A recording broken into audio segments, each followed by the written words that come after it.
only online event that we are doing. We have another online event on the 23rd of March. It's going to be on digital nationalisms.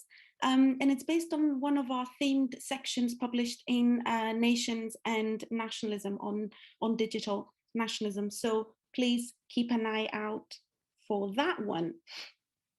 I should also let you know about our upcoming ASEN conference. I'm sure that we have a lot of ASEN friends here tonight, people who have been attending our conferences in the past. So while sadly, because of coronavirus, last year's conference was cancelled, this year it will be going ahead, and we have an online event.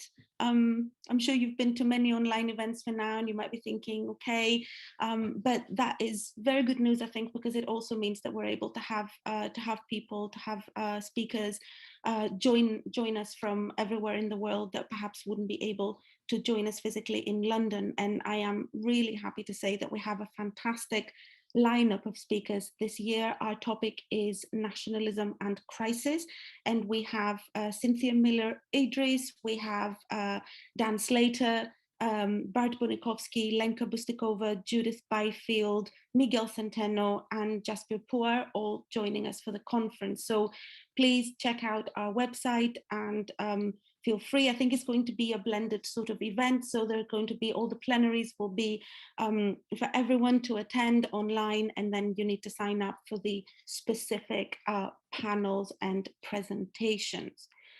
So, you know, ASEN friends know this by now, our conference is always preceded by the Ernest Gellner lecture that happens the day before. This year it's on April 5th, and we're excited to announce that it's going to be a talk by Prasenjit Dwara on nationalism and the crisis of modernity. So please sign up for that as well. You can check our new website that David has kindly revamped for us. And asen.ac.uk, and all the information on the events is there. You can also now enjoy recordings of past events, podcasts, and many other everything else that we are doing is up there. So please take a look. But that should be all from me, just to give you a very short now update on what we're doing tonight. Again, thank you so much, Anna, Nicola, and Katy, for joining us tonight on to talk about Brexit. It's a very hot topic, and I know that we have a lot of people here waiting to listen to your talks. It's going to be basically 15 to 20 minutes each. I will introduce each speaker when we come to them.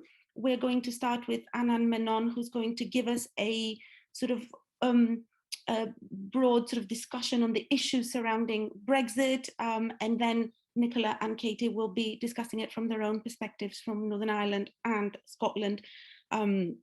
I think we start with Anand, then we have Nicola, and then Katy Hayward. Then we're going to have a Q&A.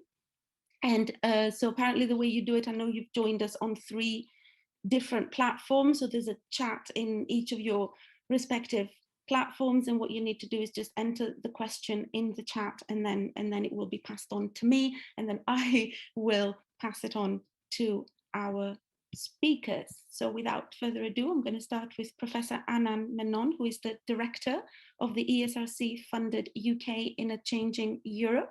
And he's also Professor of European Politics and Foreign Affairs at King's College London. I personally follow him on Twitter, and I'm really interested in all the work that you do and on Brexit, and I very much look forward to listening to your talk. Thank you. Thank you very much. If you follow me on Twitter in the next 3 days, what you'll find is a particular brand of Indian sporting nationalism. So you might want to wait till next week if you're going to do that.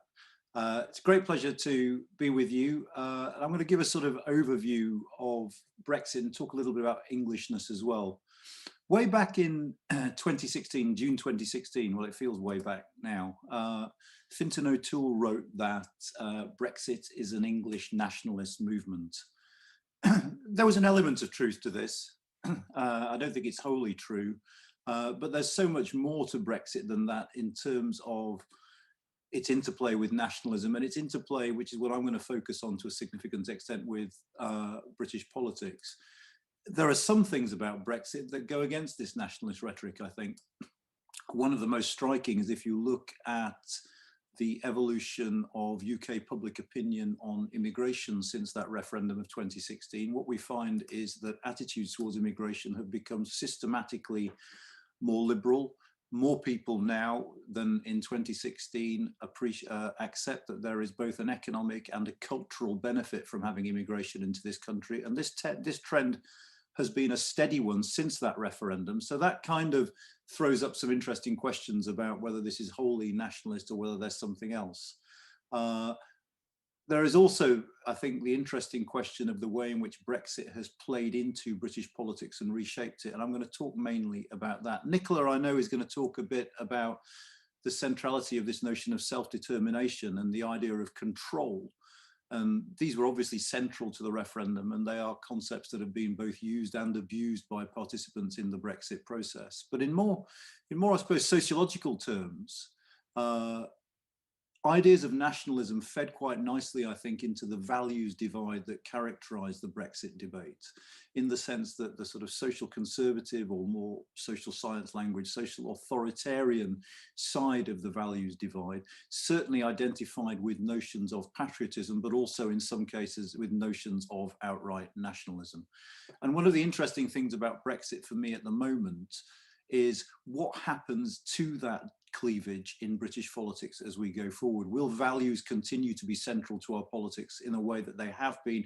I mean, arguably even before 2016, but more strikingly since that referendum of June 2016. And you know, there is a reason why the Conservative government keeps pushing values buttons, whether it's Rule Britannia at the last night of the proms, or whether it is their criticisms of what they see as overly negative interpretations of British history. And this boils down to the way that politics looks at the moment. Because back in December 2019, at the time of the last UK election, what Boris Johnson did, and did incredibly successfully, was essentially to rally a Leave coalition. 82% of Conservative voters at the last election were Leave supporters. And so what bound that coalition together was a sense of social conservatism, which is one of the defining features of Brexit voters. And in doing that, he incorporated the nationalist right into a broad values coalition, as we see with the effective disappearance of UKIP or its successor party, the Brexit Party. The interesting thing about that values coalition is, whilst it was relatively homogenous when it came to values, it absolutely isn't when it comes to economics. You've seen signs of that this week, interestingly enough. If you look at the chatter inside Conservative circles about the budget, you have people like the more traditional Conservatives, such as Ken Clarke or Sajid Javid or Philip Hammond, arguing that tax rises are necessary, that the Conservatives are the party of fiscal probity, and so on. At the same time, you have the Northern Recovery Group saying, we want a cut in business rates, we want the uplift in universal credit to be extended for a longer time than the Chancellor eventually did, and essentially we want to see a larger, more interventionist state working to level up the country. And I think those positions sort of illustrate quite nicely that when it comes to the traditional left-right divide in our politics, the Conservative coalition is actually quite divided. The opposite is the case on the other side. You'll have noticed recently that even relatively sort of tame references to patriotism by Keir Starmer have led to a backlash from parts of his party. You'll have noticed too that Keir Starmer is very reluctant to even mention the word Brexit, let alone to talk in substance about Brexit and its impacts. I'm going to do something very rash now and try and share a slide with you. So feel free to laugh when this goes hideously wrong. I'm going to assume you can see that. What that is some research we did based on some polling of, partly it's the British election study survey of voters, it is surveys of party members and activists, and it is surveys of MPs. And what this illustrates is, if you look at the Conservatives are relatively homogenous when it comes to social values. Not wholly so. The Conservative MPs, as you see, are significantly more towards the liberal end of the scale than Conservative voters, members or councillors. But in general, the gap between Conservatives on that value scale is relatively small, particularly when you compare the gap on the value scale between Labour MPs and those crucial 2019 Labour to Conservative switches. On the other hand, when it comes to economic policy, the opposite is true.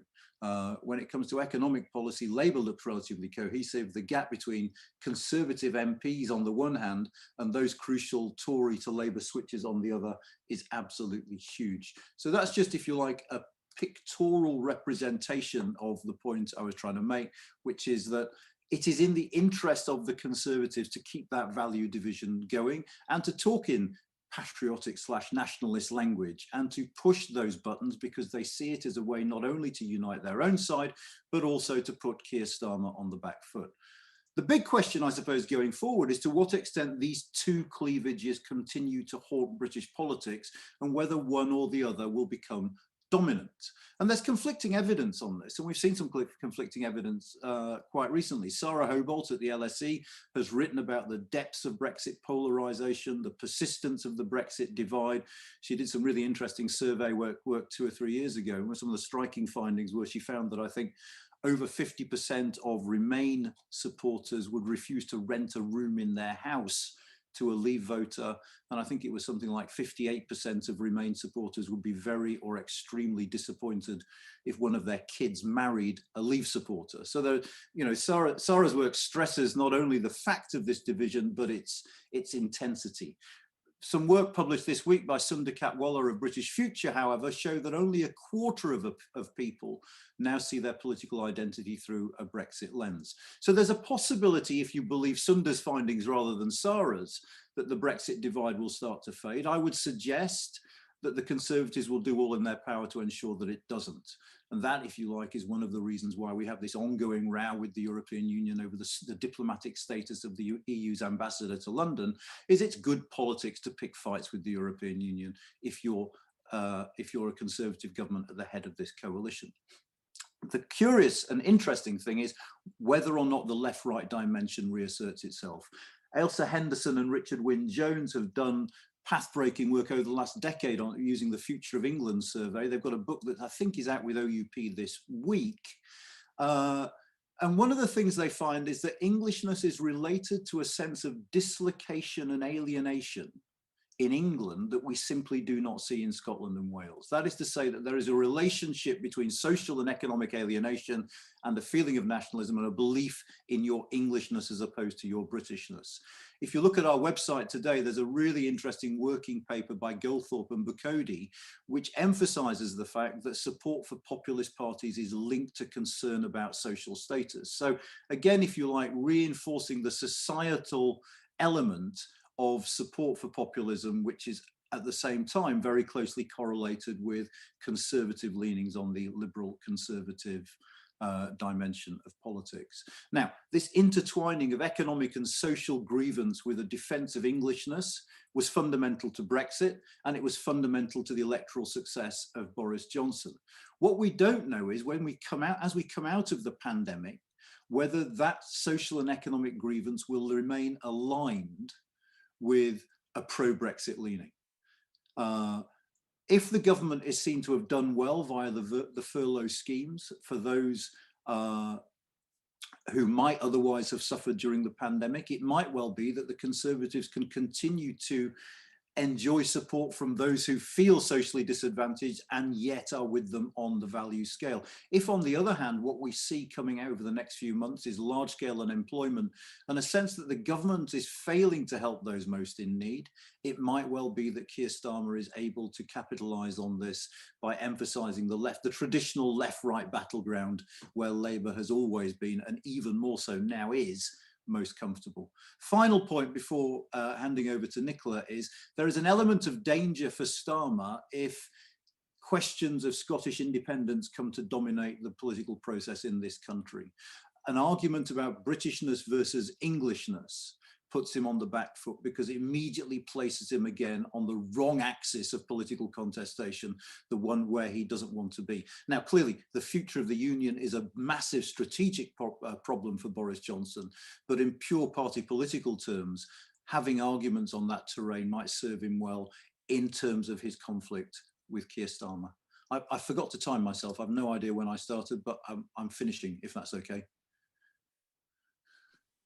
That is wonderful. Thank you so much, Anand. So many interesting points there. Also for me, I work more on party politics more broadly and nationalism and questions of effective polarization that you mentioned, and also left-right divisions versus value divides, and this merging together in social status, I think, are also interesting. And I have so many questions myself, but I'm going to put that aside now, and I'm going to pass the floor on to Nicola. Nicola McEwen is Professor of Territorial Politics at Edinburgh University, and she's also the co-director of the Centre for Constitutional Change, and she's going to talk to us about the Scottish perspective. So I look forward to your talk. Thank you.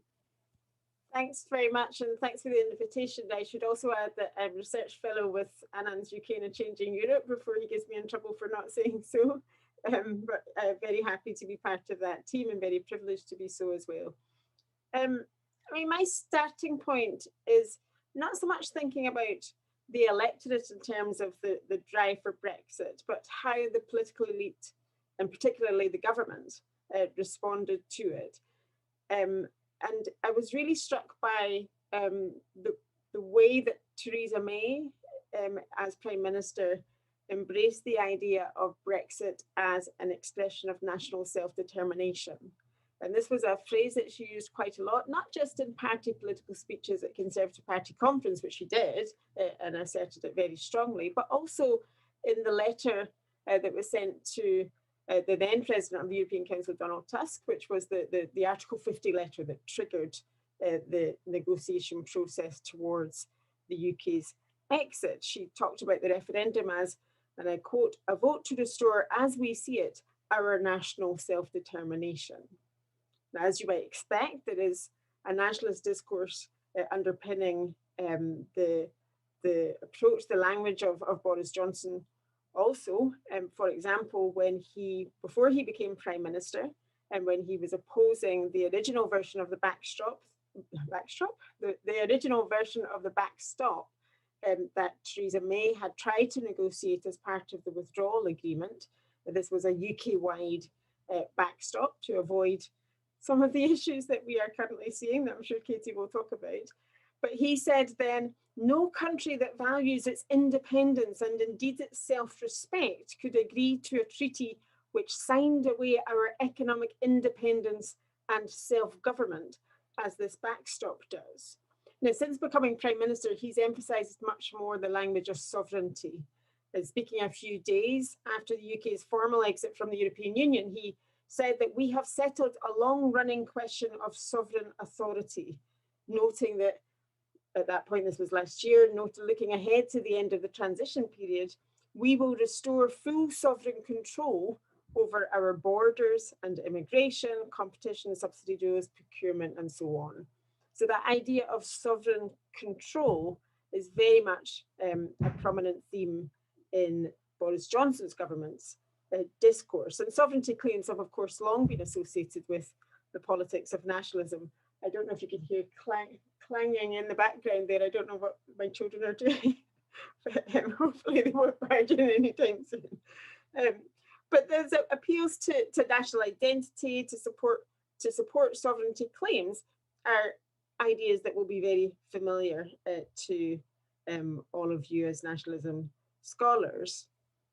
But the drive to match sovereignty and territory that we've seen over recent months and years rather overlooks the complexities of territory and identity within the United Kingdom. Claims that the EU referendum result was an expression of national self-determination sits uneasily alongside the United Kingdom's character as a plurinational state. And there are some signs over the last at least 6 months, probably more, the last couple of years, I would say, some signs that the sovereignty claims that have been largely voiced and aimed towards the European Union also have domestic application. One might suggest that the idea of taking back control is not just about control and repatriation of competences from the European Union, but there is at least, well, there are some elements of decentralisation, I can identify those, but more than that, there is more of an assertion of unionism. Sometimes the phrase has been used that some people have referred to this as a muscular unionism. For me, it's state nationalism, and it's not particularly banal or subtle. And there are all sorts of manifestations of that. We have seen in part in political discourse, largely in political discourse, but also in public policy as well. Now, as you might expect, all of that provokes a nationalist response from Scotland in particular, also to a certain extent in Wales. And I know that nobody has been asked to talk about Wales tonight, but I'm very happy to do so in discussion. But I'll focus my remarks on the Scottish case. In relation to the referendum vote itself, the idea that was presented by, you will be familiar with Nicola Sturgeon's response, being about, well, this is not what we as a nation voted for. Our voice as a nation is not being heard, and we are being taken out of the European Union against our will. These were recurring themes in the First Minister's response in terms of the Brexit process. And some of the recentralisation initiatives, most notably in the recent UK internal market legislation passed just before Christmas, are seen as a full frontal assault on devolution, not just by the pro-independence SNP, but also by the Labour Party, particularly the Labour government in Wales. So clearly we have competing nationalist projects at play here, and some of that has contributed to a resurgence of the Scottish independence movement. It's certainly contributed to a reassertion of the claim to independence and the claim for a new independence referendum. And there's some evidence to suggest that it has driven up support for independence to be for all but one opinion poll since last June, to be majority in favour of independence, though not a dramatic majority.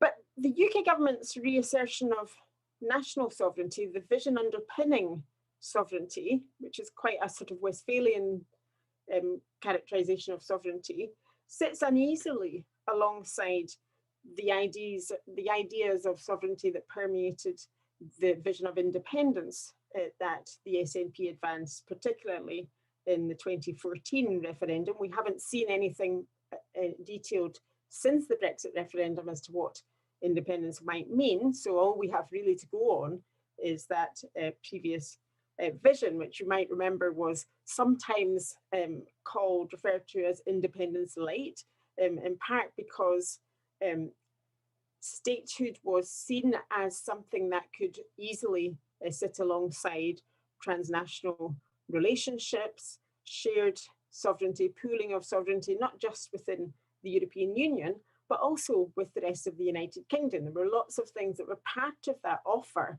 in 2014 that had cross-border elements: an integrated labour market, an energy partnership, integrated energy market, a currency union, were all part of that offer, as well as a whole host of transnational and cross-border functional institutions. Nicola Sturgeon at the time gave a speech referring to a new partnership of the Isles. And the idea was that you would have some sort of shared governing arrangements across these islands. And who knows whether that would have been a realistic prospect or not, but it would at least have been facilitated by the shared membership of the European Union and their shared membership of the EU single market. So while clearly the Brexit process has presented political opportunities to the SNP and to advocates of independence to return to the issue so soon after the 2014 vote, it also generates new obstacles and new challenges. Most of the discussion that we have heard so far has been about the legal authority to hold an independence referendum. The right to decide is a central claim to a claim of national self-determination, and the UK government's response is, interestingly, not an outright rejection of the idea that Scotland has a right to decide. This is not a Spanish government-style rejection of an independence referendum. And there is no constitutional barrier in the UK constitution to independence, as there is in some other constitutions, but there's no constitutional right either. It's very much a political process. And all of the discussion so far has centred on that particular issue, which I think is quite an easy issue in the short term for the SNP, because it plays into their hands just as much as it plays into the Conservatives' hands, for the reasons that Anand already pointed out. But more interesting for me is the challenge that would face the conception of sovereignty that has underpinned the SNP's vision of independence, not just in 2014, but actually throughout much of its history. In 2014, we saw the most detailed version of that. But if you go back and look at the history of the SNP and what they meant by independence or self-government, it was always one that was embedded within a broader set of relationships. The assumption is that if Scotland was to become independent, then the Scottish government would be seeking EU accession. And there is no precedent for an EU member state to not be part of the EU customs union or the single market. So the practical obstacles that presents mean that with regards to goods and services, the Anglo-Scottish border would become considerably more problematic than would have been the case in 2014. It would become a border between two regulatory regimes, two customs regimes. And of course, assuming nothing happens to prevent ratification of the deal that the UK and the EU negotiated, and that's perhaps quite a big assumption, we know that zero tariff, zero quota deal avoids some of the costs that you might have at the border, but it doesn't avoid all of the costs. And we'll hear a lot more from Katy about some of the implications of the deal for the kinds of cross-border trade that we might assume would have to be regulated but between Scotland and England in the event of independence. So there would have to be some sort of border management or control would be part of an accession process with the European Union. Now, we don't know what that would look like, but my point is simply that you have now not just two competing nationalisms, but two competing ideas of what it means to be independent. And they are very, very difficult to reconcile. And I think that perhaps more than the issue of legal authority is the challenge that will confront advocates of independence if we ever get to the point of testing that question in a new referendum. I'll leave it there.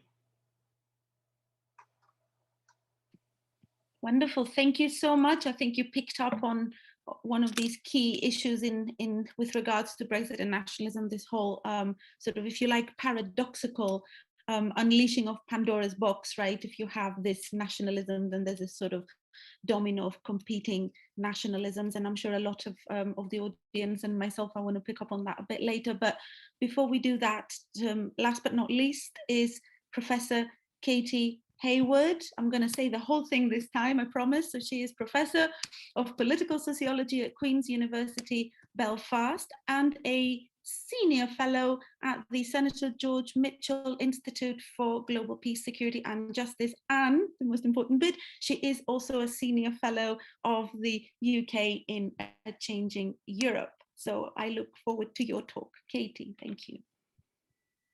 Thank you very much, Daphne, and it's a great pleasure to be on this panel with my colleagues from the UK and Changing Europe, but also especially because ASEN has been a really important part of my academic career, particularly as an early career researcher, and I have many happy memories of going over from University College Dublin to London for the conferences. It seemed very exotic to be going to London mainly. So I'm just going to talk about Brexit and nationalisms from the perspective of Northern Ireland, and fundamentally, I think to sort of I think it offers us a good understanding of why we are where we are when it comes to the current debates within Northern Ireland vis-a-vis the protocol in particular. So it's no exaggeration to say that the very prospect of Brexit itself caused some alarm within Northern Ireland, most particularly because Brexit sits so uneasily with the Good Friday Belfast Agreement. So the Good Friday Agreement being an arrangement that sought to deal with the kind of competing nationalisms that Nicola refers to, doesn't sit well with the logic of Brexit itself. So it's not just about a hard border on the island of Ireland and managing the complexities of that and customs and regulatory divergence, etc. Nor is it just about British-Irish relations, which is a really fundamental element of European integration and the impact that that had on the peace process. But as I say, it is about the logic of Brexit, and most particularly the way that the logic of Brexit runs counter to the logic of the Good Friday Agreement in the way that it deals with nationalisms. So most particularly in the GFA, we have the conception of identity being one that is quite radical in many ways. So the possibility of being both British and Irish by dint of being born in Northern Ireland is in and of itself something that runs counter to a singular sort of absolutist understanding of nationality and national identity. So the multiplicity of identities, the complexity of identities, and indeed the complementarity of national identities is really important to the Good Friday Agreement. And we've seen that evident in many ways, in particular in relation to the D'Souza case in Northern Ireland that came to the fore during the Brexit process. Secondly, in relation to the logic of nationalism, and that's inherent in Brexit, the idea of territory, so taking back control of our borders being a very simplistic notion, of course, proving very much more difficult to do in practice and rather uncomfortable. But again, this sits uneasily with the logic of the Good Friday Agreement. The three strands of the Good Friday Agreement, i.e. sharing power within Northern Ireland, North-South cooperation on the island of Ireland, British-Irish cooperation. This is about territorial cooperation and links, building bridges, if you like, seeing borders in terms of meeting points and lines of connection. That again sits uneasily with Brexit. And then fundamentally, of course, if nationalism is a quest for political authority, singular political authority and reclaiming and a claim of sovereignty, this too sits uneasily with the Good Friday Agreement, which fundamentally is about pooling and sharing sovereignty, about it makes sense in the context of European integration because that was about closer union, about integration between states, and that's of course that's why European integration complements the arrangements for the Good Friday Belfast Agreement. And this is really important for Britain as well as Ireland. I couldn't really stress that enough. So the fact that we do have that British-Irish dimension to the Good Friday Agreement means that it's fundamentally important to the territorial constitution of the UK itself. Yesterday I was giving evidence to the Procedure Committee of all things in the House of Commons, and I was asked about the relevance of the GFA, and I mentioned the principle in the Good Friday Agreement of partnership, equality and mutual respect being the foundation of relations across these islands. And I felt rather, it's quite a bold thing to say if you think about it. It's suggesting the equality of relations between the various parts of the UK, between Ireland and Britain. It's quite a radical thing, but there it is in black and white, fundamental to the declaration of support offered by both governments at the time. Also, Brexit caused alarm in Northern Ireland because of what the quest for Brexit and the sort of the patriotic project, if you like, of Brexit revealed. And that is really about the lack of familiarity that the UK has with itself, as Nicola alluded to. That sort of the plurinational nature of the state is something that has come as a surprise to many. This is alarming for nationalists and for unionists and for neithers in Northern Ireland. So we saw also a lack of awareness of the Good Friday Agreement. Perhaps that's not too surprising, but it originally came to the fore in the comments of our Secretary of State for Northern Ireland, Theresa Villiers, when she said there won't be a hard border on the island of Ireland if people vote for Brexit, because there's never been a hard border on the island of Ireland. And this was but 10 years after they removed the last of the remnants of the watchtowers from the Irish border. And then we've had many other examples of that since. A lack of familiarity in the centre of the UK government regarding the nature of devolution, as Nicola's already alluded to, and we've seen many the fallout of that in the response of the British government to the challenges posed to the devolved arrangements through Brexit itself. And she's already mentioned the UK Internal Market Bill as a good example of that. Also, we had a lack of familiarity with the nature of power sharing in Northern Ireland. So even, again, another Secretary of State for Northern Ireland, Karen Bradley, mentioning her surprise that that Catholics don't vote for unionist parties and Protestants don't tend to vote for nationalist parties. And I think it's probably been no bad thing for people in Northern Ireland to be reminded how peculiar our situation is, but also, as I say, it stretches to. It's really exposed by the fact that Brexit is, in theory, about reclaiming sovereignty, about the United Kingdom, whereas in actual fact, it's not a state that's familiar with itself. Last but not least, this is relevant on this particular point, and it's about a lack of awareness of Irish sovereignty. So the sovereignty and the independence of one's neighbour. And again, Priti Patel's comments about the possibility of the UK government imposing some food shortages or using that as a leverage over Ireland in the Brexit negotiations in July 2019 didn't only cause concern or discomfort because of what she was implying, but also because of the lack of awareness of British imperial history and the impact that that has had on Ireland. And as many people have said, or indeed the Taoiseach said, Ireland's still suffering the consequences of the famine. So to bring it up to the present day and to think about Northern Ireland itself and what's happened to nationalisms of various forms within Northern Ireland in response to Brexit, unsurprisingly, we've seen a sort of a strengthening or consolidation of nationalist sentiment in Northern Ireland, but amongst mainly pre-existing nationalists. So over the period of time of Brexit, we've seen basically a strengthening of hope and desire for Irish unification amongst Irish nationalists, but also increasingly they expect it to happen. I engaged in many interviews in the Irish border region during the Brexit process, and it often came up from Republicans just quite how the situation had been transformed, about how willing people were to talk about Irish unity, whereas before it simply wasn't an issue, much to their frustration. And this is partly because, of course, the asymmetry of the relationship between Britain and Ireland, and indeed Northern Ireland's position, was very much exposed by Brexit itself. So the majority vote in England and Wales pulled Northern Ireland and Scotland out of the EU against its will. And this is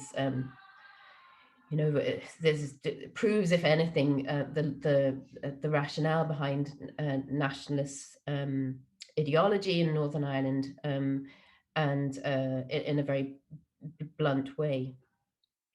And also, of course, needless to say, the threat of a hard border on the island of Ireland and the damage that that would cause was, of course, caused by the red line set by the British government in Brexit. So setting the red line of leaving the customs union and single market, that generated that very real threat and fear in the Irish border region. And partly, I think, the damage that caused was because it was a win for British sovereignty, whatever that means, but it would be to cover real losses. So in many ways, the losses that generated through Brexit, through leaving the EU, would be trying to be covered by this win of sovereignty, i.e. leaving the single market customs union, but the real effect of that would have happened on the Irish border. Finally, to talk about unionism. Partly why we are where we are at the moment is because of the protocol, which is attempting to address, it purports to anyway, not only the need to avoid a hard border, but also to protect the Good Friday Belfast Agreement in all its parts. And in so doing, it has to draw borders somewhere. And I think the problem now is because we have a zero-sum interpretation of what's happened in Northern Ireland vis-a-vis the borders. So we have a harder Irish sea border for the movement of goods in order to avoid a harder Irish land border in the same way. In this way, it can be seen as a win-lose, win for nationalists, the Irish government, the EU, a lose for unionists and the union. And the fact that this is a betrayal by the UK government merely consolidates unionists' anxieties and concerns about it and their determination to resist, or at least to react against it. And it's not surprising at all, therefore, that the Democratic Unionist Party and indeed the Loyalist Communities Council today have expressed a will or a determination to not comply or not engage with the Good Friday Belfast Agreement. So the DUP said they would be pulling back from North-South cooperation, and then the LCC today saying what it said about rejecting the Good Friday Agreement. We don't know what that means in practice, but in principle they know it has an effect because it can affect both the Irish and the British governments. So in many ways this proves that Brexit is discomforting to, indeed runs counter to the Good Friday Belfast Agreement. And in many ways, what happens next depends on the degree to which the protocol, as this really peculiar and unusual arrangement, can actually hold true to trying to reflect the complexities and the contradictions, if you like, that exist within Northern Ireland and the nationalisms here. Thank you.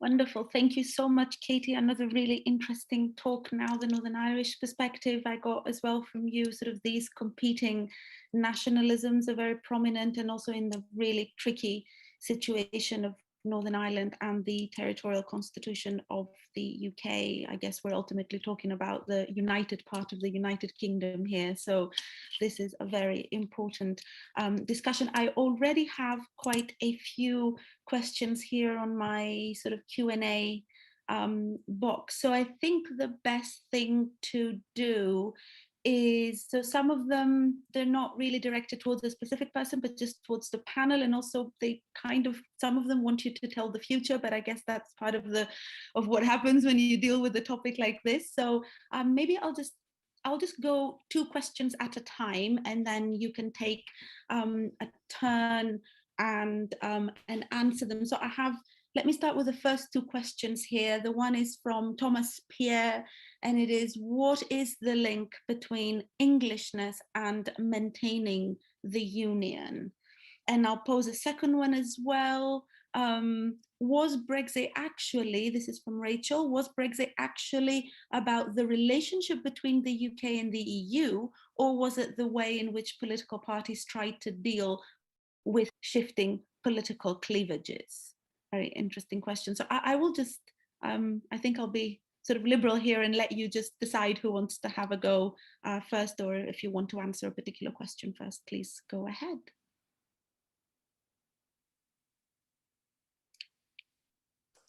On the second one, a bit of both. I mean, there were obviously a significant number of Leave voters who voted on the basis of what they saw as problems with the UK-EU relationship. And it's worth bearing in mind, I mean, people, myself amongst them, place a lot of emphasis on left behind communities in terms of the Brexit debate. The majority of people who voted for Brexit were traditional Conservative voters. The majority of the Brexit vote wasn't sort of Labour working class voters in the Labour heartlands. And for a lot of those Conservative voters, we just did, and I think the results are coming out in a couple of months' time, a series of, well, not just, we did it ages ago, actually, about a year ago, a series of focus groups with what we call comfortable leavers. And the clear message for them was, we didn't like the fact that the European Union had that amount of influence over how we were governed.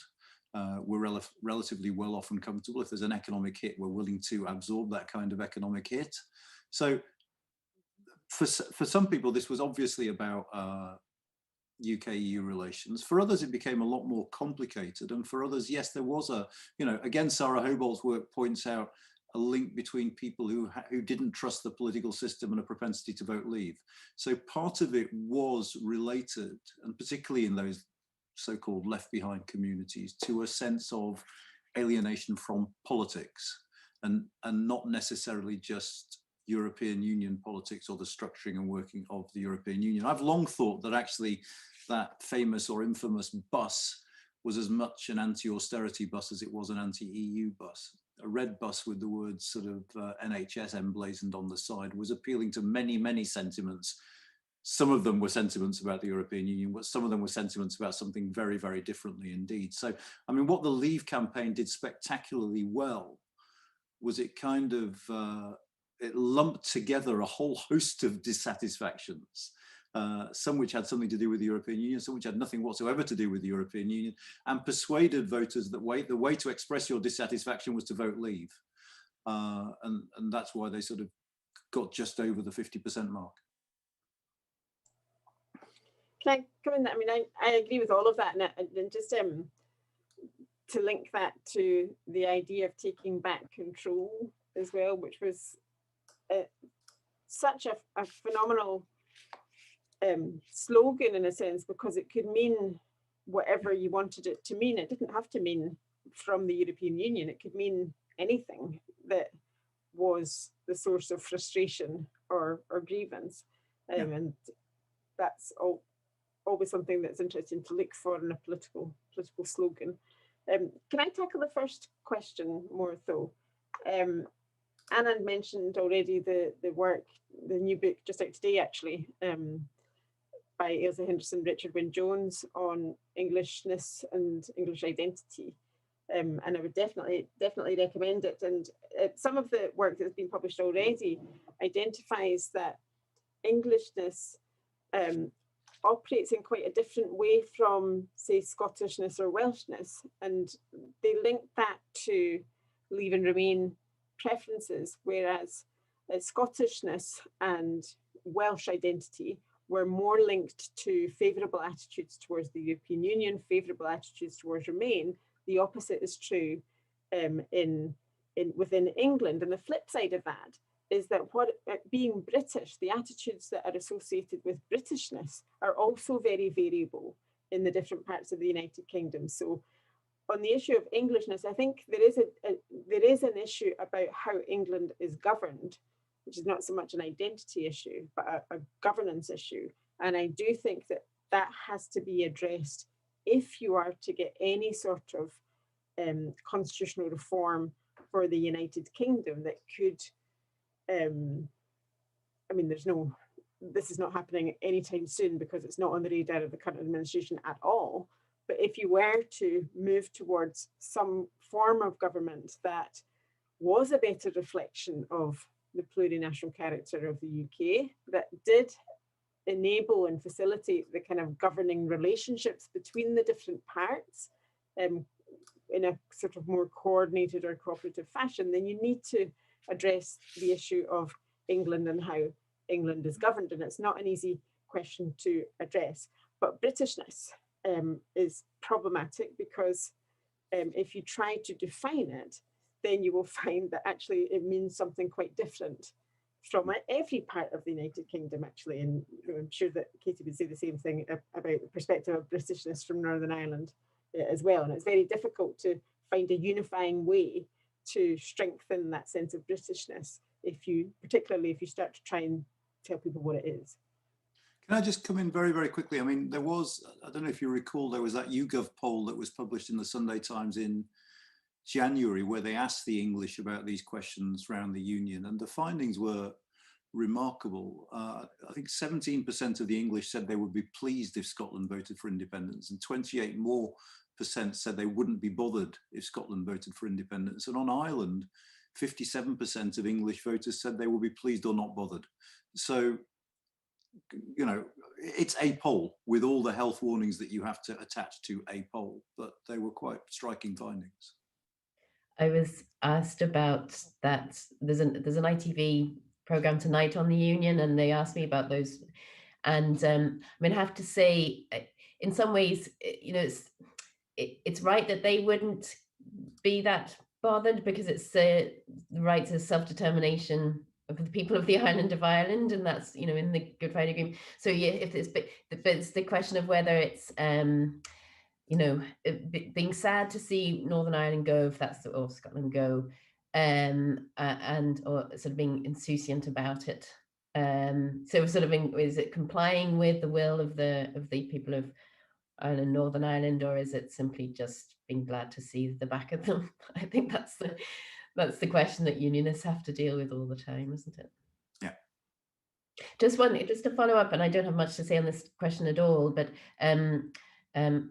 Elsa Henderson was giving evidence yesterday as well to the procedure committee, and she was asked about English votes for English laws, and it was quite interesting just how she was reporting that, you know, the findings and those surveys is that generally people are very enthusiastic about it, but of course not necessarily aware that it's actually in place. And even an MP confessed, you know, very senior MP confessed that he has no idea how it actually works in practice. So there is that sort of disjuncture between how the state actually works, how these mechanisms operate to try and address what we think are, you know, concerns of various groups, and then their lack of awareness of their existence or of their effect. Wow, is my answer to all that, especially the poll. Okay, let me get on. We have a question. It's a double question from Jack, partly future. Is muscular nationalism always going to be counterproductive in containing the Scottish independence movement? And I will put how can, and put the how in parentheses, that's my touch. How can the Scottish and British nationalist projects be reconciled? Can they indeed be reconciled? Let me stop here and get your answers. These are tricky questions. I'll try. On the first one, no, I don't think it need always be counterproductive at all. The risk is, I mean, I do think that state nationalism is more effective when it is more subtle.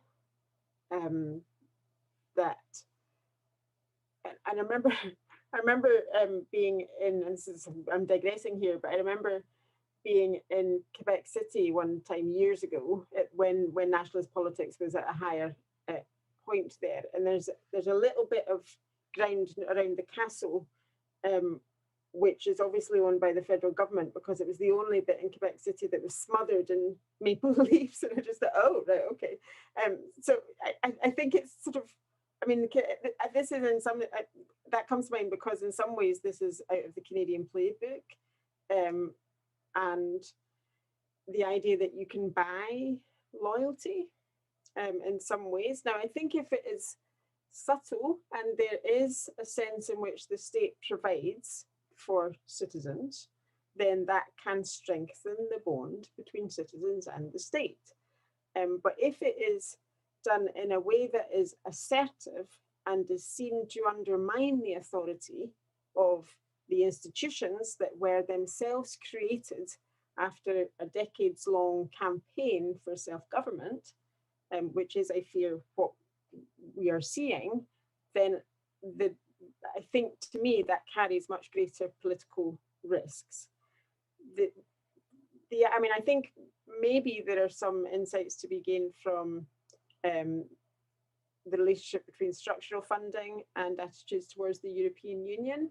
I'm not convinced that within the UK, certainly, we saw a strong connection there between the visibility of EU funding and loyalty to the European Union. Might be different within a nation-state content, within a state context.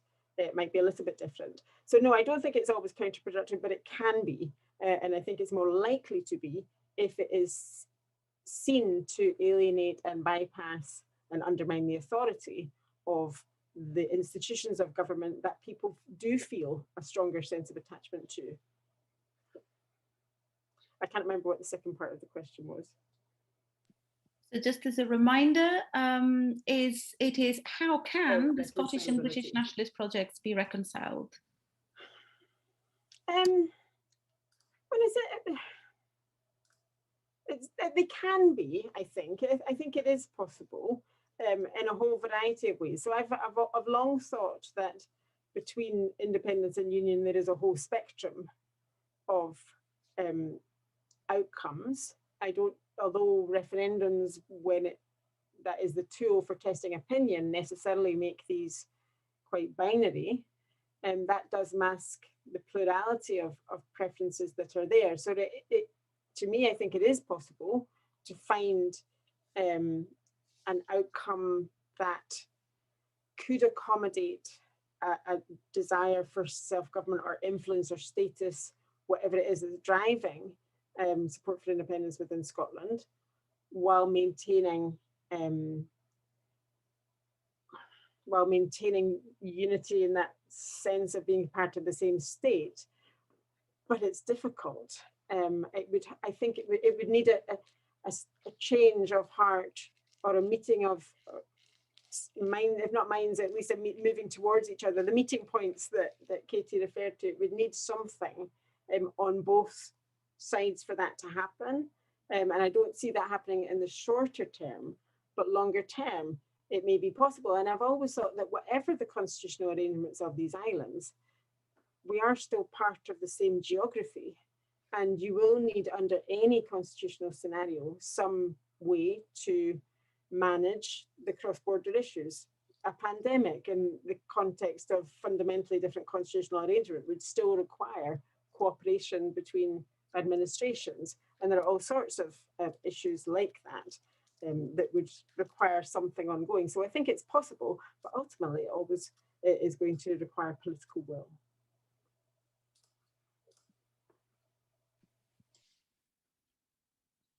Did the other two want to come in, or shall I proceed? No, I'm going to hide behind Nicola. Okay, well, I will proceed. Let me there's one addressed directly to Katy, so let me go with that one. How would you assess the current surges in nationalist political rhetoric and its potential for renewed political violence between Northern Ireland and Ireland? So,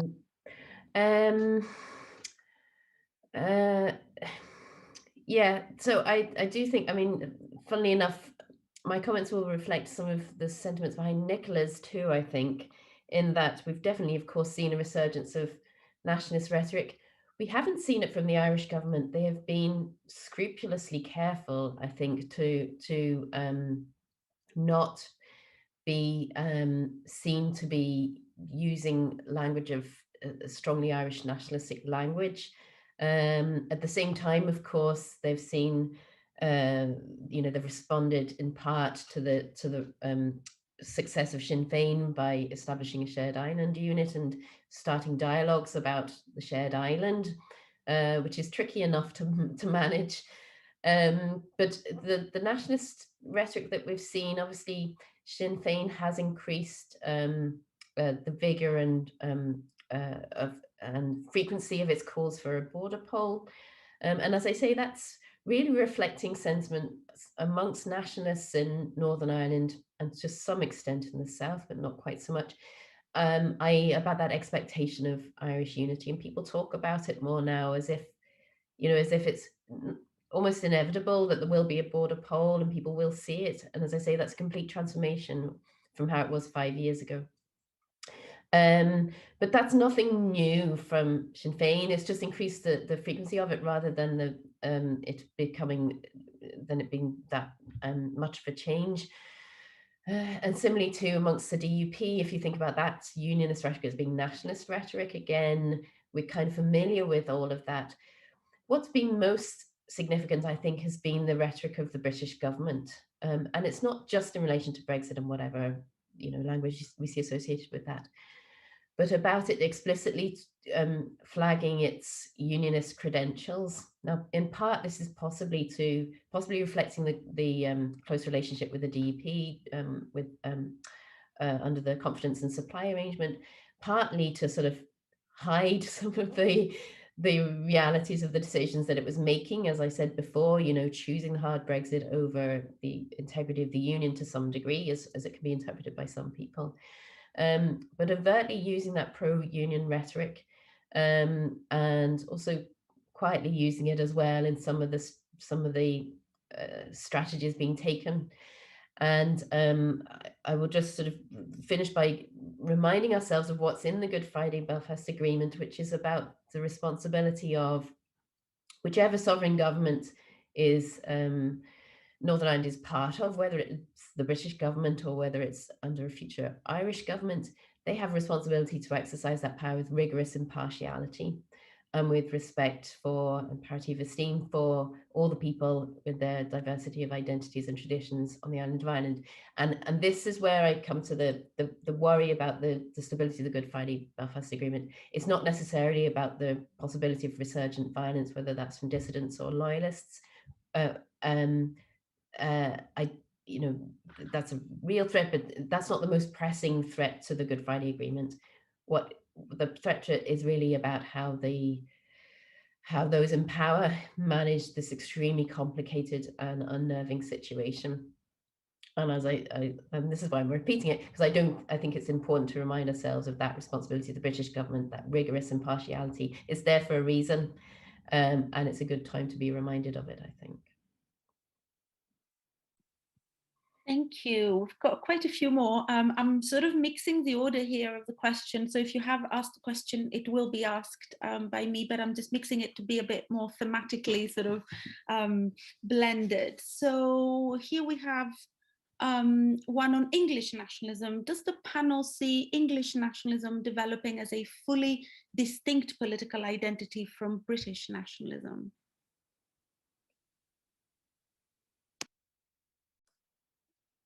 Arguably, it already has in a way.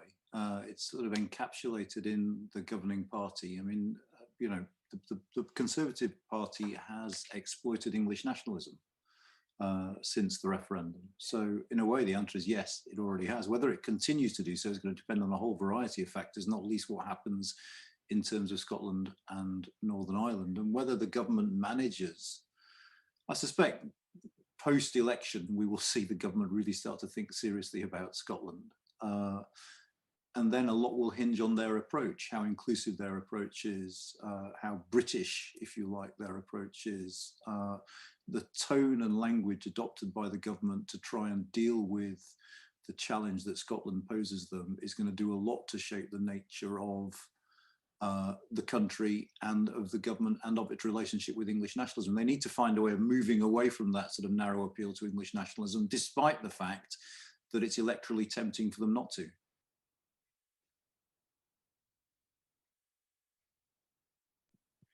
Okay, another couple of tricky ones then. Given that the question of the inner Irish border seems to be difficult to solve, what configurations could the Anglo-Scottish border have if Scotland were to leave the United Kingdom and join the European Union? And does the fact of Brexit increase the emotional demand for Scottish independence, but actually make it economically less feasible? Trade-offs.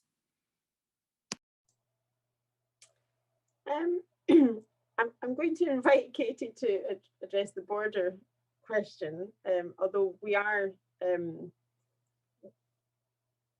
tentatively working on this over the coming months, so we'll probably be able to answer that question better in the summer than at the minute. Yeah, I've always been quite uncomfortable with as clear a separation of emotional and economic, presumably the implication being that the economic is the rational side of things. I think actually in practice it's very difficult to disentangle these two things. Your economic well-being can be a very emotional topic indeed. I think that I don't think Brexit in and of itself does an awful lot to the economic case for independence. It's a difficult case anyway, but it's not an impossible case, given relative prosperity and education of the population and so on. The pandemic probably does a bit more to the economic case for independence, and none of that has really been examined, at least in the public domain. I don't think just yet. I suppose the flip side, though, is that the economic case for union is not what it was pre-Brexit. So I think that's possibly what has changed in, if you want to sort of look at the issue in those stark terms of yes or no to independence, then some of the case that accompanied the opposition to independence is also a little bit less solid than it was before, in part because of Brexit, and in part actually because of the pandemic as well. So I think and there's also, other issues around that, like oil revenues and so on, which are not what they were envisaged to be in 2014. So there's a whole host of things that factor into the economic case, but I think all of that is quite emotive too. And I suppose the lesson a little bit from 2016 referendum is that however starkly one presents the economic case, that will appeal to some people.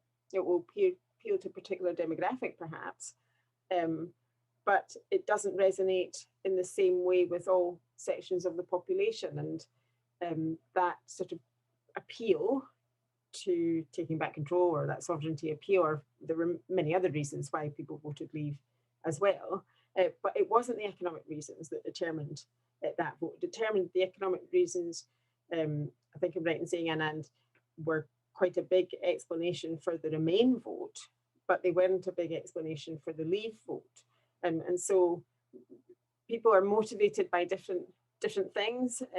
But yeah, sorry, that's a bit of a rambling answer to that question. Katy, I don't know if you want to tackle the border one. Yes.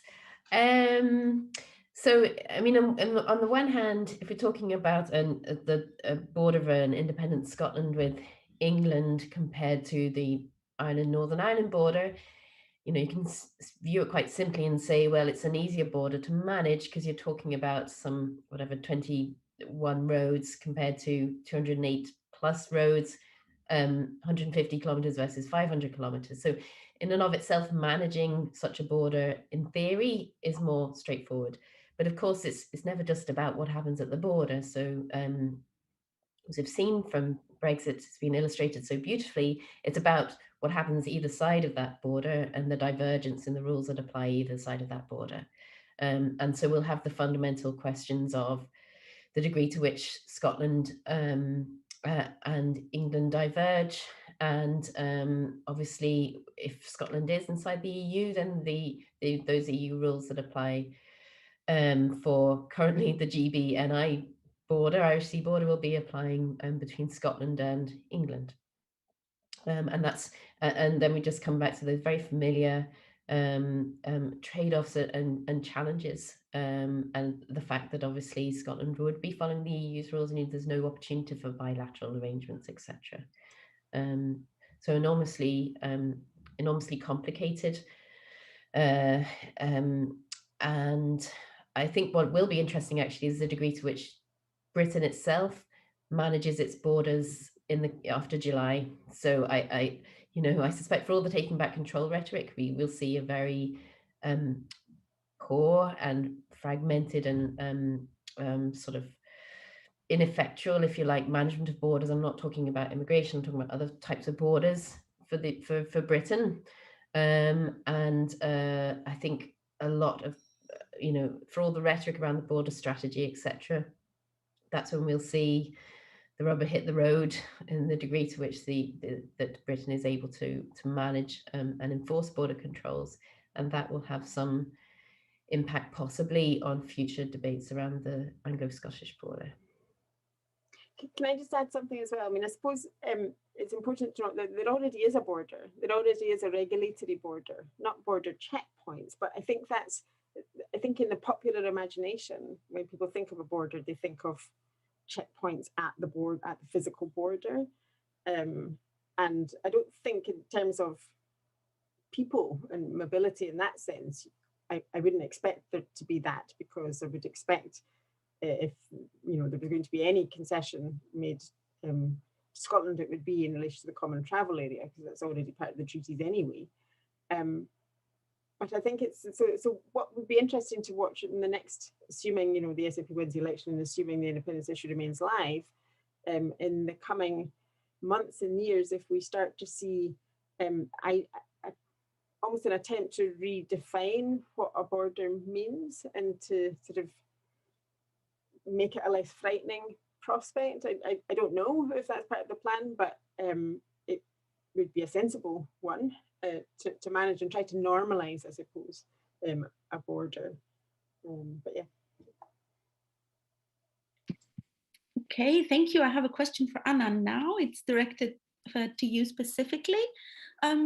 So the Conservatives have done well by emphasizing the salience of the culturally conservative side of the Galtan cleavage, mainly through Brexit. Now that Brexit is done, they have an incentive to find something else. Is English nationalism and opposition to Scottish independence the substitute for Brexit? I'm not sure opposition to Scottish independence is, because some of those voters are intensely relaxed about Scottish independence. So I'm not sure that's a necessary route. I think, you know, take your pick. It can be free speech in universities, which we've seen an initiative about recently. It can be immigration. There's a menu of things the Conservatives can use. My expectation is that by the time we approach the next election, one of the things Boris Johnson will be saying next time round is keep Brexit done, and raising the danger that, you know, if you vote for Keir Starmer, you're voting for a reopening of Brexit because Keir Starmer wants a far closer relationship than Boris Johnson has signed up to. So I think Brexit will still have a certain electoral utility. Scotland has to be handled with care. And as I said, I don't think that's the kind of issue. But I think, you know, the typical touchstone issue of immigration is one they will keep. I mean, Priti Patel today was talking about a new bill which deals with asylum applicants into the United Kingdom. I think those sort of issues will keep being raised by this government, certainly. Okay. Okay, so two coming up now. How do the third of Scottish voters who voted leave in the Brexit referendum fit in this picture? And a simple one-word question with a not very simple answer, Wales ? I think, Nicola, you mentioned that, so. Yeah, I'll briefly try and answer Jonathan Hearn's question about the third of Scottish leavers. I don't have the data in front of me, but I know that there was a little bit of movement in both directions. So some of those who had favoured independence in 2014 and leave in 2016 moved over towards an opposition to independence. And some of those who were the opposite, so no to independence but remain, moved towards independence. And there was just simply far more of them. So that's where we have started, that's where we saw the boost in support for independence that we had seen already by the time that the UK left the European Union. During the last 6 to 8 months, the further boost to independence came from some of those leavers coming back. I don't have the survey data to explore in depth why or you know what that means, and I don't know how solid it is. I expect if the Brexit issue fades in the public discourse, then you might expect to see a bit more of that. The symbolic issue of fish wasn't quite sustained into the UK-EU deal in the way that perhaps had been hoped and helped to motivate at least elements of that leave vote. But yeah, that's about all I can say about that one just now. Wales, yes. So there was a poll out this week that showed support for independence in Wales up at 39%, which is significantly lower than Scotland, but really high historically for Wales. So there is an element of, there is a significant pro-independence movement in Wales, which is far beyond Plaid Cymru. It's much more of a grassroots civil society movement. And that's not to suggest that, you know, that's going to mobilise a party to get close to power, possibly hold the balance of power, as has happened in the past. But the point is, when you have that, you get reaction. You get reaction that tends to push the Labour Party onto more of a soft end nationalist ground. The Labour Party in Wales, the Labour government in Wales, has been more comfortable with the small end nationalism anyway than its counterparts in Scotland or the UK Labour Party. So they're very comfortable on the terrain of defending devolution and defending self-government for Wales, and will have to, I think, will feel a sense even more so that they have to be in the upcoming elections, given the emergence of this sort of grassroots movement, and talk of many people, including the former First Minister Cameron Jones, talking about being indie curious, which is a phrase that's emerged in relation to Wales. So it is a phenomenon, and it's been, the role that Wales has played in the United Kingdom has been almost has been coined as being the good unionist. So trying to find ways to make the union work while defending devolution as well. It's been able to carve out that strategic niche trusted by both the UK government and the Scottish government, but that's getting more and more difficult. And if you look at the language of Welsh ministers, it's much more assertive in its critique of the Johnson administration and its defence of devolution. In some ways, actually, at least as much, sometimes even more so than the Scottish government. Can I just come in on that? Just because you make me think, Nicola, like how much is that about, you know, sort of Welsh identity or nationalism, and how much is it about, you know, the Welsh leadership defending principles of democratic governance and of the constitutional principles of the UK itself, which have been so challenged in particular ways through events in the past couple of years, and some of the legislation passed in Westminster. So they have because that's often what they're coming in on, isn't it? About defending those fundamental principles regarding constitution and democracy. Yeah, but I think it's both. And that you will probably get the clearest assertion of the UK as a plurinational state from Wales. And they have come up with ideas of changing the way that the UK is governed to reflect its plurinational character. You had a lovely turn of phrase in your presentation about the administration not recognising itself or not knowing itself. And Wales has been the Welsh government has been at the forefront of that, but it's getting more difficult because they're not getting any traction on that from government. So it's it's defending things from a constitutional perspective, but it's also very much from a self-government perspective as well. Okay, so we have actually managed to almost take up the entire hour and a half, and I still have a couple of questions. So I think as a last round, I will just pose the three I have plus one from me, abusing my position as chair, and then we can wrap up after this. So question number one is, amidst competing nationalisms, which is the nationalist claim that Labour can make if Conservatives dominate the unionist terrain and the regions have their own parties? I think that's quite interesting. We haven't spoken that much about Labour. The second question is, would you say that nationalism was the most important reason to vote Leave? And if so, was there a turning point when it became clear as to how prominent nationalism was in our political climate?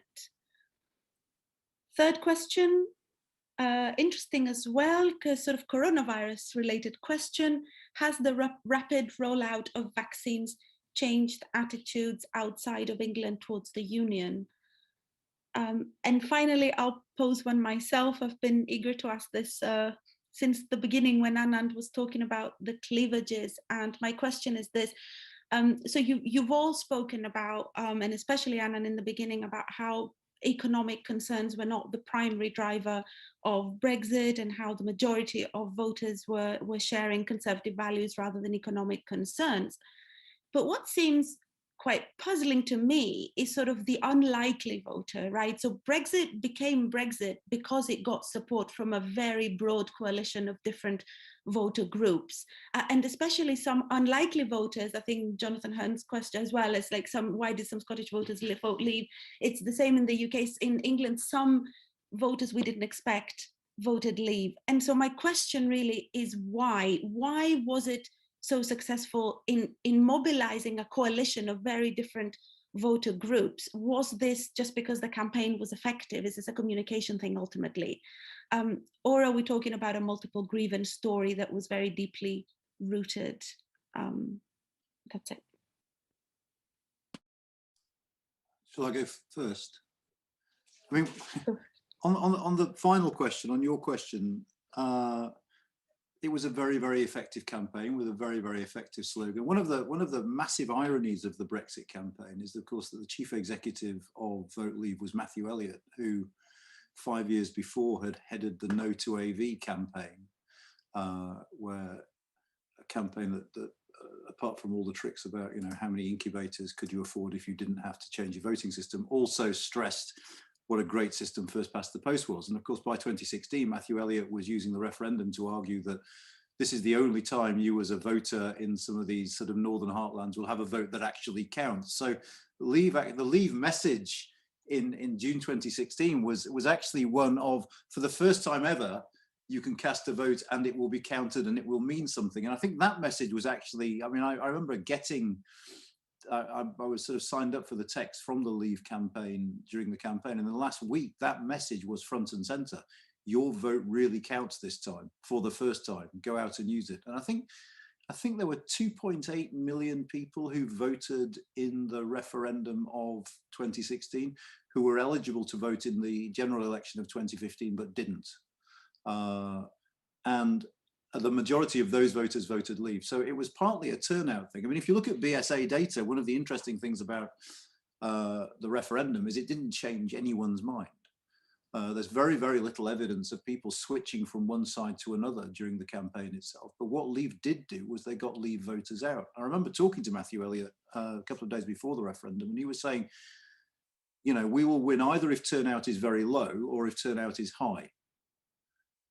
It's just in the middle of those two that I'm slightly nervous. And in the end, they got pretty high turnout, and they got very high turnout in areas where turnout is generally low. So I think that is one of the reasons that I hope that addresses what you mean about unlikely voters. On nationalism, again, I mean, this again speaks to the Leave campaign. I think that there were two Leave campaigns. And that was absolutely fundamental. There was a, if you like, and this is facetious, but there was a respectable Leave campaign and there was the Nigel Farage Leave campaign. And they were separate for a reason. That Nigel Farage could do his breaking point poster and appeal to UKIP voters, of whom, remember, in 2015, there had been 4 million. So it's a massive constituency. Whereas the sort of the designated Leave campaign could talk about liberal internationalism, global Britain, and so on. And there's very little, I mean, there's no doubt at all. I mean, one of the interesting things about British foreign policy now is how out of kilter it is with the Leave voters that Nigel Farage attracted. Whether you think about attitudes towards citizenship for Hong Kongers, to the sort of liberal internationalist rhetoric, to the emphasis on climate, none of that is what those voters, I think, were particularly in favour of. So there was a sort of mismatch between some of the leadership, I think, of the Leave campaign and some of their voters. But they managed to overcome that very, very effectively, not least by having that two-pronged approach to the electorate, two separate campaigns, two different sorts of language. Though, of course, even the mainstream Leave campaign, immigration was very, very important. It was perhaps the key issue in the campaign. There's no doubt about it. And actually, it was surprising. From memory, what happened was the ONS figures came out towards the end of May that showed the highest ever number of EU citizens coming to the United Kingdom. And at that point, when I think the Leave campaign was having a couple of minor wobbles, they doubled down very, very hard. I mean, increasingly as the campaign went on, the two campaigns became less and less easily distinguishable as the designated Leave campaign spoke more and more about immigration. And Labour, it's a problem. it's very, very difficult. I think Labour actually needs to get the debate back onto the economy and competence. I think that's where Labour wins. I do not see a strategy apart from, I think the symbolism of what Keir Starmer's doing is a symbolism intended to attract people who lent the Tories their vote in 2019 because of Corbyn and because of Brexit. That's to say, it's a way of nullifying the idea that Labour isn't patriotic, Labour isn't serious about security. So you've heard the statement by John Ashworth about the nuclear deterrent last week, for instance. All of that is essentially undoing the damage done by Jeremy Corbyn. But I don't think it's going to be a prime battleground for Labour. I don't think they can win on that one. I think they have to be talking about creating a fairer economy and a lack of competence on the part of the government. If they try and go toe-to-toe with Boris Johnson on a narrative about nationalism and patriotism, I just can't see a way of them winning. I've left one out, but I've done it deliberately because I'm leaving the other two. Sorry, do you want Michael, Katie? Okay. I'm going to I'll pick up on the vaccines point in a minute, but just on the Labour response. I mean, I think the Labour Party has to approach this as its constituent parts. So in other words, the campaign ground that it tries to adopt in competing against Boris Johnson and the Conservatives in England is not going to work in Scotland or in Wales. And the Scottish Labour Party has, the Welsh Labour Party has got that, and has got that quite successfully, and has been able to play nationalist politics, in a sense, devolution politics, has been very comfortable doing so. The Scottish Party, since devolution, hasn't. And it's always been a puzzle to me why they could have presented themselves as the party of devolution legitimately, being the government that introduced it. They didn't do it alone. They didn't get to that point alone, but nonetheless, they could have easily occupied that ground. But I don't know if it's because of the origins of the early devolution years, where when the Labour Party was in power with so many prominent Scots at the heart of the Westminster government, that it made it much more difficult for Labour in Scotland to carve out its own distinctive space, but it's still suffering from the effects of that, even when all of these people are long gone. And if you listen to what Labour politicians say in Scotland, many of them in leading positions, it's always been things like, I didn't enter politics to talk about the Constitution, or it's trying to get away from constitutional ground, partly in recognition of the fact that they can't compete with the SNP on Scottish nationalism, and they can't compete with the Conservatives on opposition through independence either. So it is difficult, but there is a big space in between, and they can occupy that ground, and they can defend devolution, and they can become the party of Home Rule, but they've been deeply uncomfortable with trying to occupy that space, and they have been squeezed out of a debate. And it's almost as if they want to say, well, but listen, people, the Constitution isn't the issue. These are the issues. And yet, for the majority of the people, the Constitution is a big issue. Not the only one, but it is increasingly the most important one. So it's very difficult unless they occupy space on that particular issue that is distinctive. And they can. There's definitely room there.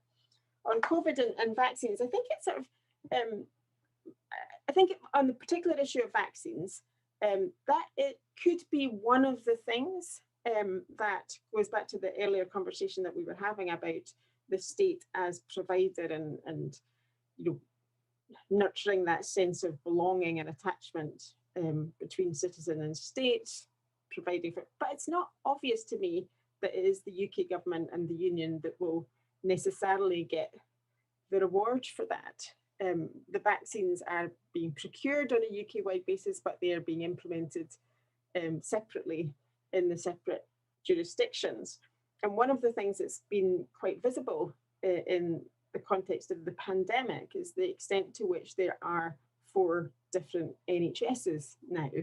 And the NHS, the National Health Service, has been one of those institutions of British nationhood that historically has been really important in cementing Britishness, particularly from the perspective of Scotland and perhaps, well, definitely of Wales as well, given the history there.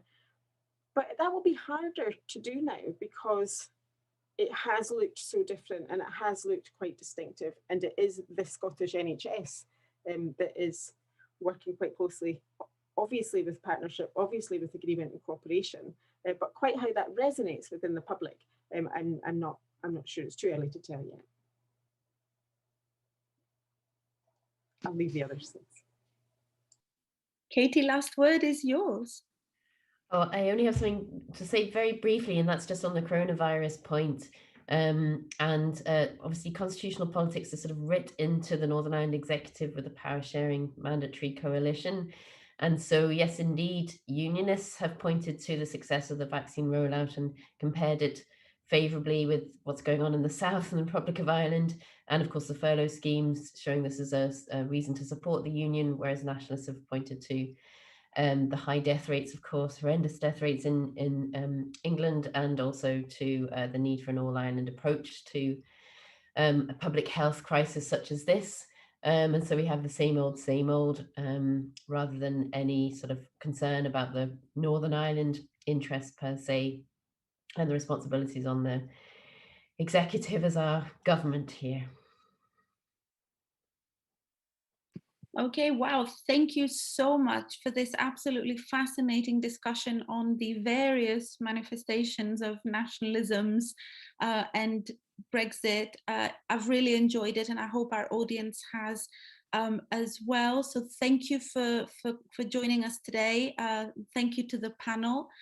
Just to say to everyone interested, please don't forget to check out our website and join our event on the 23rd of March on digital nationalisms. And I should also say that ASEN and our two journals, SEN and Nations and Nationalism, we are preparing some celebrations for International Women's Day. And so please keep up with our website for that on Monday. So yeah, just thank you so much and hope to see you again. Thanks, everyone. Thank you very much. See ya.